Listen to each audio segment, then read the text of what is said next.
تعارف روک ہو جائے تو اس کا بھولنا بہتر ہے، تعلق بوجھ ہو جائے تو اس کا ٹوٹنا اچھا ہے۔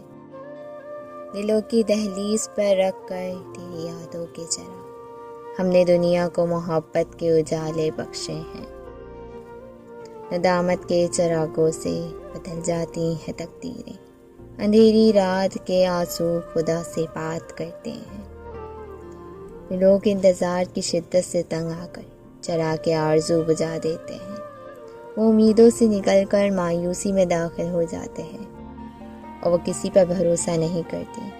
انہیں اپنے نصیب پر بھروسہ نہیں رہتا، وہ گلا کرتے ہیں، شکایتیں کرتے ہیں، مایوسیاں پھیلاتے ہیں۔ انہیں شب فرصت کی تاریکی تو نظر آتی ہے، اپنے دل کا نور نظر نہیں آتا۔ اندھیری کی سب سے بھیانک قسم منفی سوچ ہوتی ہے، جو امیدوں کے چراغ کو گل کر دیتی ہے۔ فقط باتیں اندھیروں کی، محض قصے اجالوں کے، چراغ کے آرزو لے کر نہ تم نکلے نہ ہم نکلے۔ جس طرح چراغ جلائے بغیر روشنی نہیں دیتا، اسی طرح علم بھی بغیر عمل کے فائدہ نہیں دیتا۔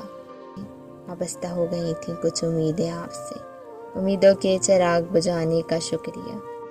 اندھیرے جاتے نہیں صرف سوچ لینے سے، چراغ خود نہیں جلتا، جلانا پڑتا ہے۔ کسی بھی چراغ کا اپنا کوئی مکان نہیں ہوتا، کسی بھی چراغ کا اپنا کوئی مکان نہیں ہوتا، وہ جہاں بھی رہے گا اپنی روشنی لٹائے گا۔